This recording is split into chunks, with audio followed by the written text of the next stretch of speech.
제가 봉독하겠습니다.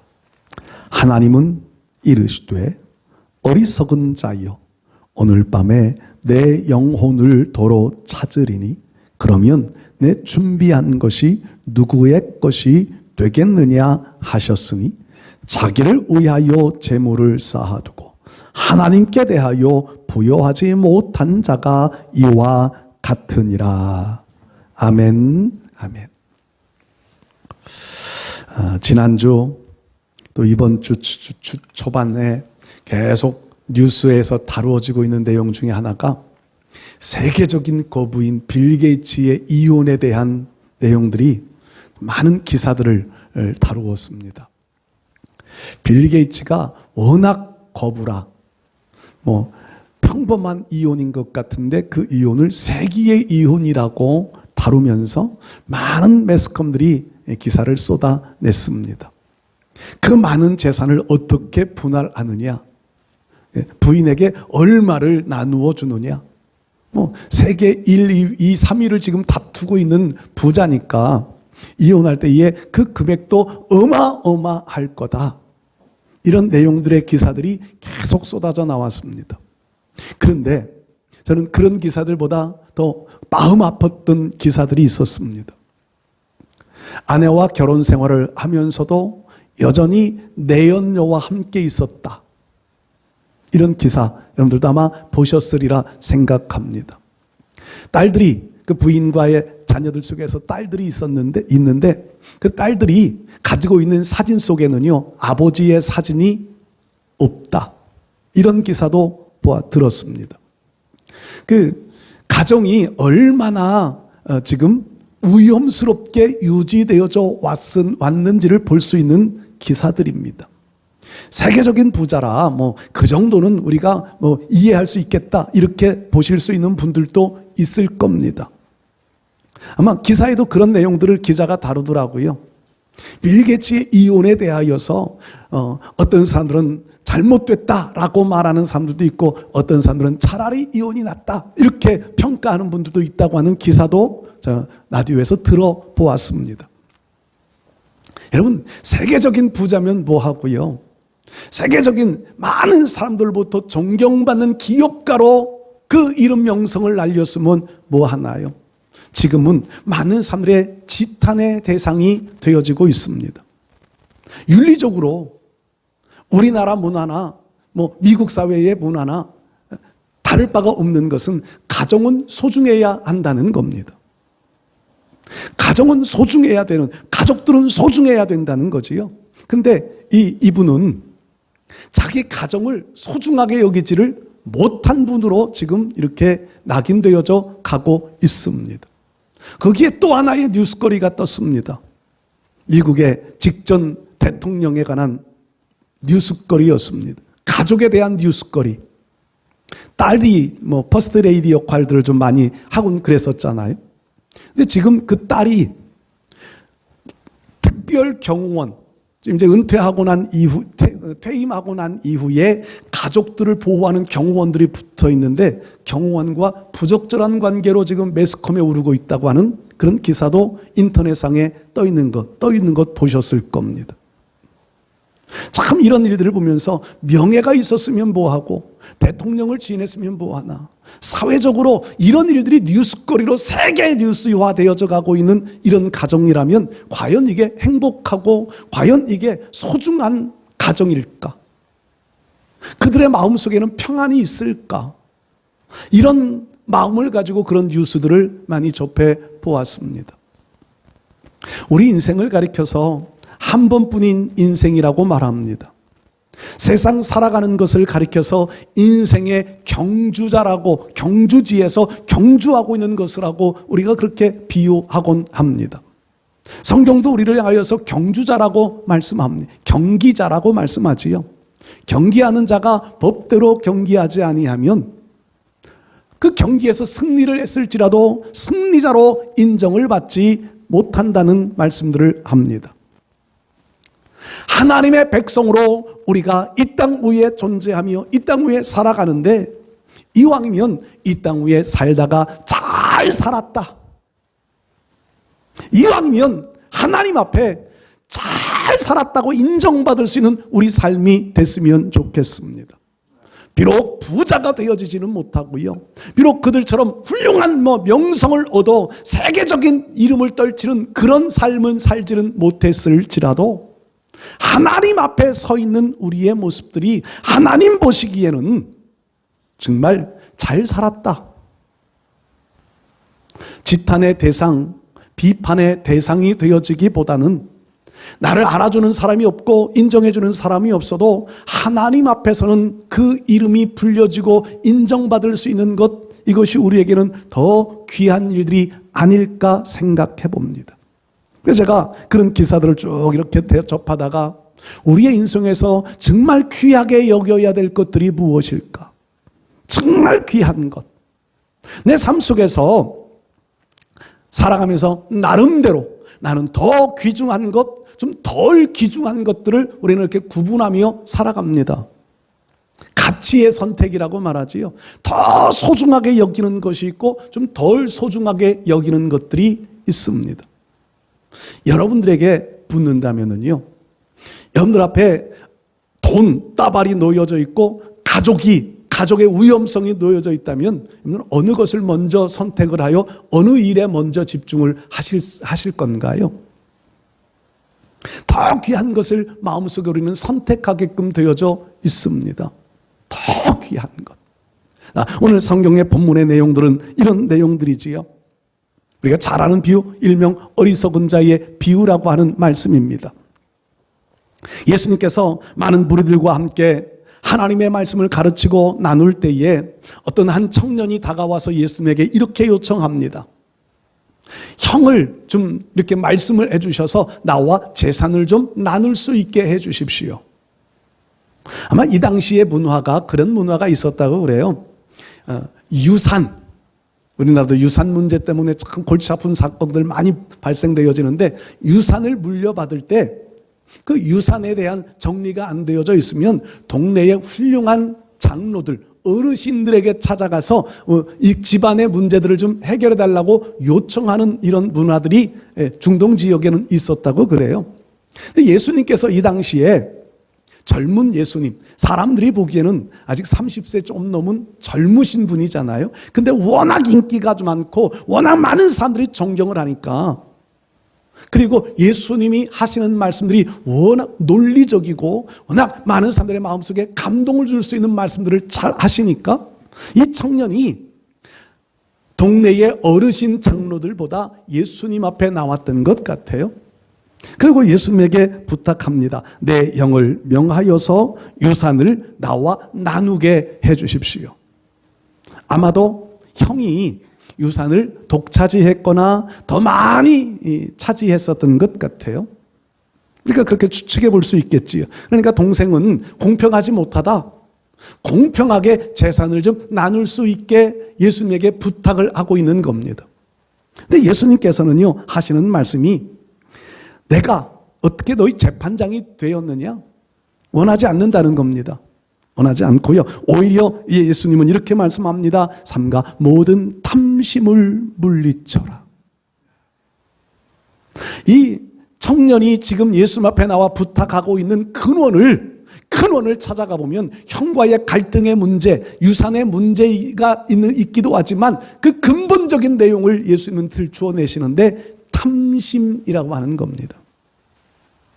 탐심이 자리 잡고 있어 형과의 갈등이 조장되어지고, 탐심이 자리 잡고 있어 더 많은 재산을 갖고 싶은 욕심의 마음들을 가슴속에 품고 예수님 앞에 나왔다는 거지요. 그러면서 예수님은 이렇게 말씀하세요. 사람의 생명이 그 소유에 넉넉한 데 있지 아니하다. 주님은 생명과 재산을 지금 놓고 비유하며 말씀하십니다. 생명이 중요하냐, 재산이 중요하냐? 주님은 무엇가 더 중요하냐 지금 묻고 계신 겁니다. 주님은 우리에게도 이런 질문을 수시로 하실 겁니다. 우리의 삶 속에서 무엇이 더 중요하냐? 우리가 이 말씀을 쭉 읽어가면서 무엇이 더 중요할까? 주님과 함께 가는 신앙인으로서 우리에게 더 중요하게 더 먼저 소중함을 두고 선택해야 될 것들은 무엇일까? 몇 가지 말씀을 나누어 생각해 보겠습니다. 첫 번째로요, 우리는 재물보단 인간의 윤리가 더 중요하다고 하는 의식을 가지고 살아가야 합니다. 윤리가 더 중요하다. 저는 윤리주의자는 아닙니다. 그리고 저는 교회 목사이지요, 사회적인 윤리를 가르치는 지위에 있지는 않습니다. 그런데 어떤 종교이든지 윤리라고 하는 것을 빼버리면 종교가 종교다워지지 못합니다. 예수님께서 가르치시는 말씀의 내용들 속에서도요, 인간의 윤리가 참 소중하다라고 하는 것을 많이 가르치십니다. 십계명에서도요, 5계명 이하에서부터 내용들은 전부 인간 윤리와의 문제들을 다루고 있습니다.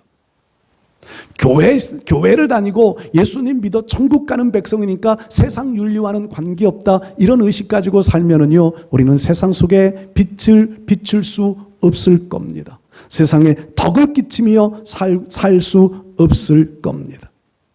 여러분, 윤리를 소중하게 여길 수 있어야 합니다. 오늘 성경에 어리석은 부자, 이 부자의 삶의 모습을 예수님은 이렇게 요약해 놓고 계십니다. 한 부자가 그 밭에 소출이 풍성하며 농사를 잘 짓습니다. 그래서 하는 말이, 심중에 생각하여 이르되 곡식을 쌓아둘 곳이 없으니 어찌할까. 재산이 많으면은요, 그 재산을 유익한 곳에 쓸 수 있는 마음들을 품고 살아가야 합니다. 여러분들, 지금이야 어렵고 힘드니까 못한다 생각하실 수 있겠지만, 조금씩이라도 주변에 어려운 분들에게 마음을 돌리고 조금씩이라도 나누어 줄 수 있는, 베풀 수 있는 마음의 여유들을 가지고 살아갔으면 좋겠어요. 부자는 그런 여유가 지금 없는 겁니다. 그래서 하는 말이, 내가 이렇게 하리라. 내 곡간을 얼고 더 크게 짓고 내 모든 곡식과 물건을 거기 쌓아두리라. 어려운 이웃들이 주변에 참 많이 있었을 터인데, 그들에 대한 관심보다 내 치부, 내 욕심 채우는 것에 더 많은 관심만을 가지고 삽니다. 그래서 있는 창고 헐어버리고 더 크게 짓겠다. 이게 주님이 보실 때는 어리석은 자의 생각이었습니다. 여러분, 오늘 우리의 삶들 속에서 이만큼 우리가 살아갈 수 있는 은혜들을 베풀어 주신 것 참 감사한 일입니다. 근데 사회를 돌아보면은요, 사회에서는 더 많은 것을 얻고 싶은 마음, 더 많은 부를 축적하고 싶은 욕심 때문에 인간의 윤리가 무시되어지는 일들이 우리 주변에는 참 많이 있습니다. 오늘 아침에는 제가 이렇게 인터넷을 이렇게 뉴스를 보는데, 다음에 일본 그 뉴스, 중요 뉴스 이렇게 하는 일본 뉴스가, 그런 뉴스가 떴습니다. 있습니다. 아내가 죽고 나니까 연금이 끊겼다. 어떤 내용인지 궁금했어요. 그 찾아보니까 주택연금, 요즘 주택연금들을 많이 들잖아요. 주택연금을 이렇게 들어서 주택에 은행에다 이렇게 담보 잡아서 그 속에서 연금을 받아 살고 있는 부부인데, 부인이 먼저 돌아가셨습니다. 그 부인이 죽고 난 다음에 연금이 끊겨버린 거예요. 이유를 알고 보니까 아들이 반대한 거예요. 아들이 아버지한테 가는 몫을 못 주겠다. 그래가지고 은행에서 중단했다라고 하는 이런 내용이 거기에 연결되어지면서, 이제 새로운 법이 이제 발의가 되어져서 언제부터인가 이제 자녀가 반대하도 부부가 함께 들어있던 주택연금은 계속 한 편이 소천을 해도 다른 남아있는 부부 가운데 한 분은 계속 받을 수 있게 만드는 법이 발의가 되었다. 이런 내용들이었습니다. 여러분, 재산 문제를 놓고는요, 부부 간에도 적이 되어지고 재산 문제를 놓고는 부모 자녀 간에도 적이 되어지고, 재산 문제를 놓고는 친구 간에도 우정도 없어져 버리는 것이 요즘 우리 사회의 매스컴에 나오는 내용들입니다. 재산을 보험금을 노려서 그 보험금 때문에 서로를 죽이는 사회, 이런 뉴스들은 심심치 않게 등장하는 것이 오늘 우리 사회의 모습입니다. 윤리가 다 깨어져 버린 거예요. 생명의 소중함이라고 하는 것이 다 깨어져 버린 시대를 우리는 살아가고 있습니다. 이런 시대에 살고 있지만 하나님의 백성들인 저와 여러분들은요, 윤리를 더 귀하게 여기며 살아가실 수 있기를 축복합니다. 윤리라고 하는 것을 거창하게 넓게 보기보다 더 가깝게 가정 안에서 가족들을 소중하게 여길 수 있는 마음, 조금 눈을 돌려 내 주변의 이웃들에게 조금의 관심과 사랑을 베풀 수 있는 마음, 이런 마음들을 우리가 가지고 살 수 있다면 우리는 이 땅 위를 조금 더 밝게 밝히며 살아갈 수 있게 될 줄로 믿습니다. 윤리를 무시하는 곳에는요, 참된 믿음의 삶이 이어져 갈 수 없습니다. 그래서 우리는 행함이라고 하는 것을 참 많이 강조하는데, 그 행함 속에는 윤리가 포함되어져 있다고 하는 것 잊지 말아야 합니다. 두 번째로요, 우리가 귀하게 여겨야 될 것들이 있습니다. 그것은 윤리보다도 영혼이 더 귀하다는 겁니다. 육체의 삶보다는 영혼의 삶이 더 중요하다고 하는 것을 강조합니다. 여러분, 윤리가 중요하다고 제가 강조했어요. 근데 그 윤리보다 더 귀한 것은 우리의 영혼이 더 귀합니다. 우리의 육체는 영혼을 담고 있는 그릇이라고 말하기도 합니다. 눈에 보여지는 육체 소중합니다. 그래서 어떻게든지 건강하게 살고 싶고 어떻게든지 이 땅에서 잘 살고 싶습니다. 그런데 영혼은 눈에 보여지지 않습니다. 근데 더 중요한 것은요, 영혼에 달려있다는 겁니다. 왜냐하면 하나님과의 관계는 영혼으로 맺어지기 때문입니다. 육체로는 이 세상과의 관계를 맺으며 살아가지만 영혼을 통하여 하나님과의 관계를 이루며 살아갑니다. 그래서 영혼이 우리에게는 더 중요합니다. 마태복음 10장에는 이런 말씀들이 기록되어져 있습니다. 우리의 몸을 해롭게 할 수 있는 사탄, 세상을 두려워하지 말고 영과 혼을 함께 멸하시는 하나님을 두려워해라. 여러분, 오늘 우리의 마음속에 우리의 영혼이 행복한 삶을 살아갈 수 있어야 합니다. 윤리가 잘 이루어지면요, 육체가 편안한 삶을 살아갈 수 있습니다. 영혼이 잘 되어지면요, 하나님 앞에 영원한 행복을 누리며 살아갈 수 있게 됩니다. 육체를 위하여서는 참 많은 것들을 예비하며 sab니다. 보험금 때문에 문제도 많지만 그럼에도 보험은 꼭 필요하다고. 저희 동생이 좀 아프고 나더니요, 그런 말들을 참 많이 강조했어요. 보험은 꼭 필요하다. 꼭 보험 들어놔라. 그러면서 실손보험은 꼭 들어놔라. 암보험은 꼭 들어놔라. 우리 동생이 아주 그런 부탁을 저에게 하던데요. 그렇죠. 암을 들어놓는 이유는요, 불의한 갑작스럽게 다가오는 아픔들을 대비하기 위하여서 들어놓습니다. 육체를 위하여서는 미래의 어려움의 순간 닥칠 때를 위하여 예비해 놓는 일들이 우리 주변에 참 많이 있습니다. 그런데 영혼을 위하여서는 우리가 어떤 것들을 대비하며 살아가고 계신가요? 오늘 이 부자를 보면 그렇습니다. 육체를 위하여서는요, 자기를 미래를 위하여서 창고를 열고 더 크게 짓고 가득가득 채워놓고, 그리고 자기에게 이렇게 말합니다. 내 영혼에게 이르되, 영혼의 때는 아무것도 준비해 놓지 않고 내 영혼아, 여러 해 쓸 물건을 많이 쌓아두니 평안히 쉬고 먹고 마시고 즐거워하자. 내 영혼아 라고 부르지만 영혼을 위하여서는 준비해 놓은 것이 하나도 없고 육체를 위하여서는 창고를 많이 짓고 넓게 짓고 가득가득 채워놓고 여러 해 이제 앞으로 몇 년 동안 농사 짓지 않아도 먹고 살 만한 재산은 있다.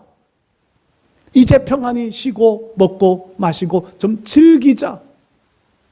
육체만을 위한 생각을 품고 살아가는 사람, 이를 가리켜 어리석은 사람이라고 주님은 말씀하셨습니다. 우리도 그런 삶 살고 있지는 않으신가요?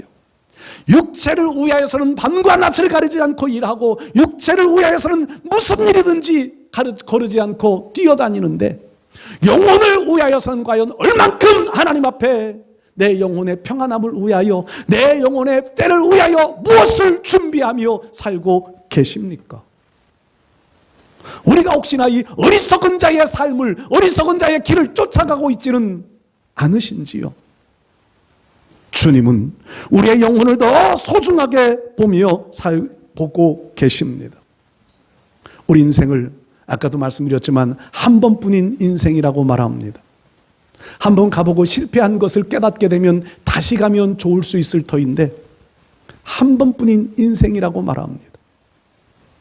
한 번 가서 잘 살았으면 참 감사한 일인데 실패했으면 더 이상 돌이킬 수도 없는 길이 인생이라는 겁니다.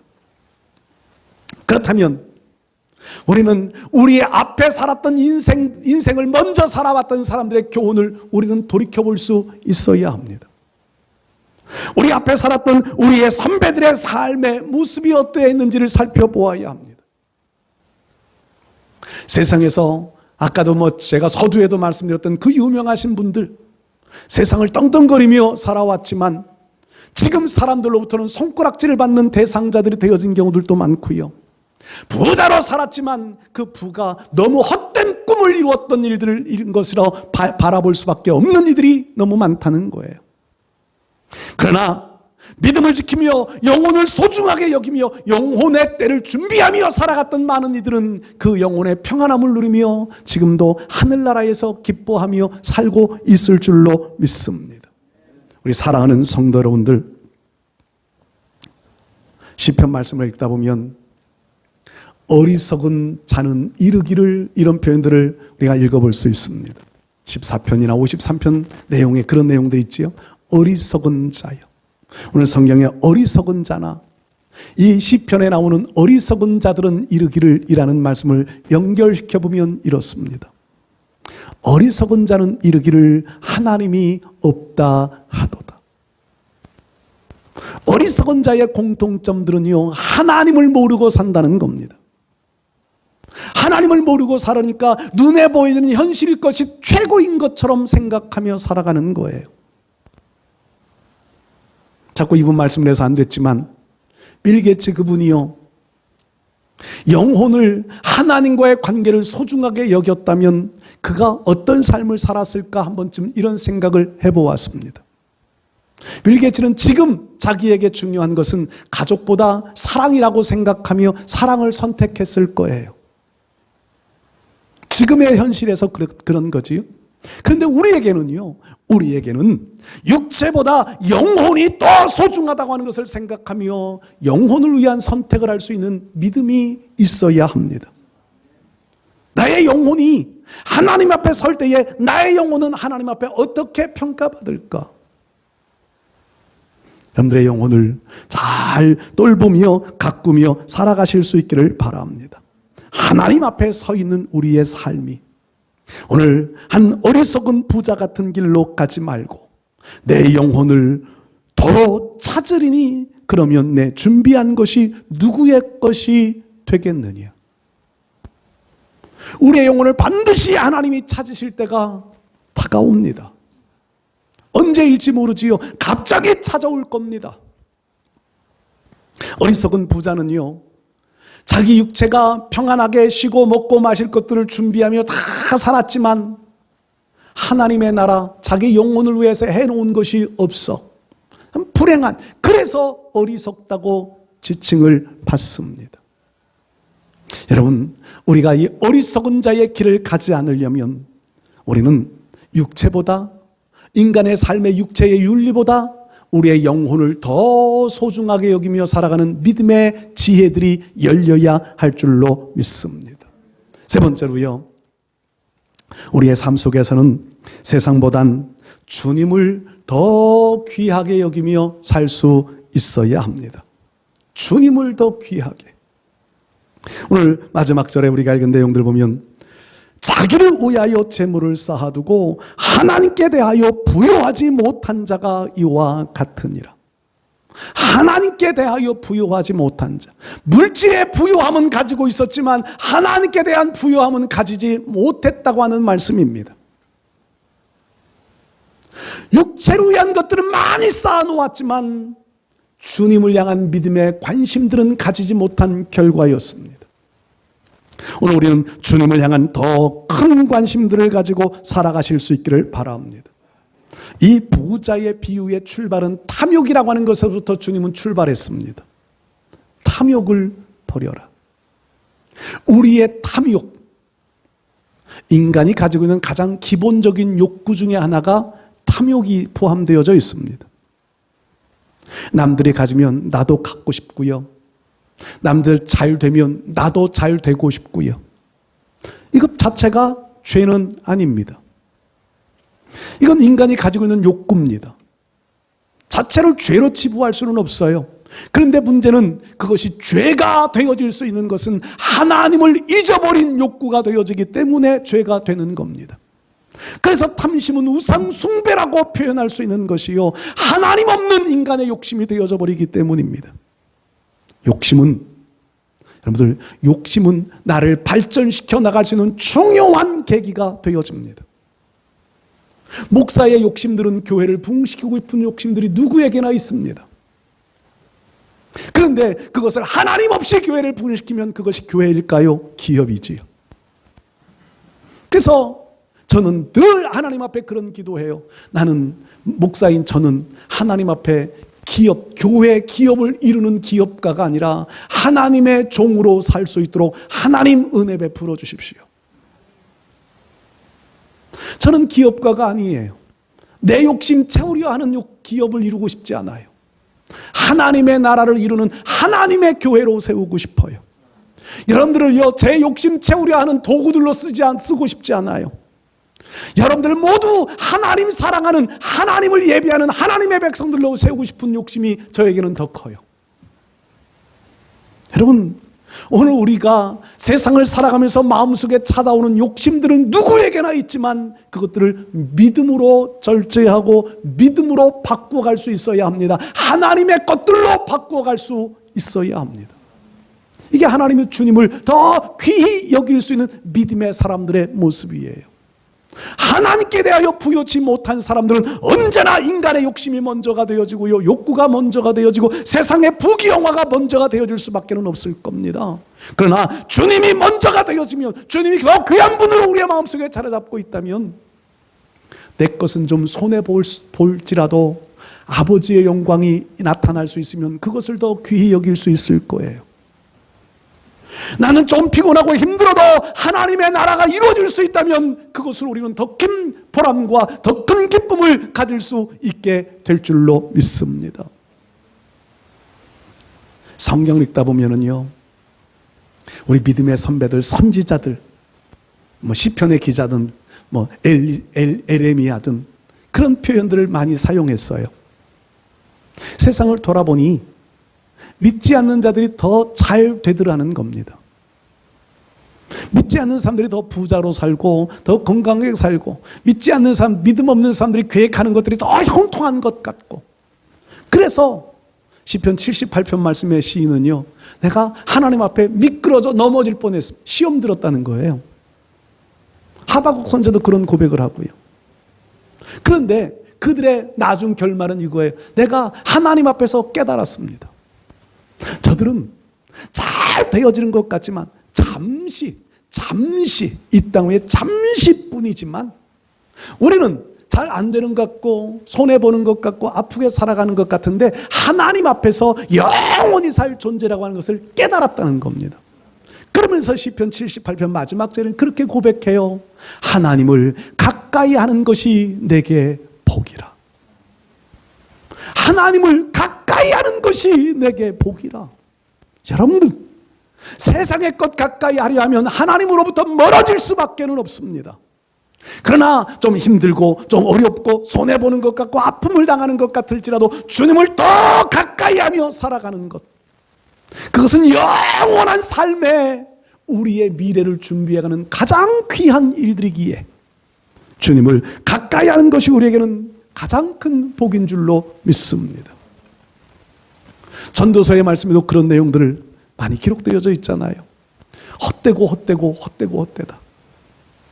이 땅 위에서 살아가면서 해본 모든 일들이 다 헛되더라. 그런데 우리가 헛되지 않은 것은 단 하나뿐이더라. 창조주 하나님을 기억해라. 솔로몬이 자기 인생 부와 명예와 그 모든 것들을 다 누려보고 쾌락을 누려보고 하나님 앞에 범죄자가 되어 보기도 하고, 얼마나 그가 쾌락에 빠져 있었든지 이스라엘이 둘로 나누어지게 하는 원인 제공자가 되어져 버리고 말잖아요.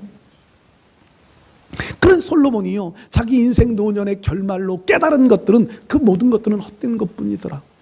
그러나 하나님을 경외하는 것은 헛되지 않는다. 그래서 청년들을 향하여서, 노인들을 향하여서 권면하는 것, 해 아래서 수고하는 모든 것들이 헛된 것뿐이지만 창조주 하나님을 기억해라.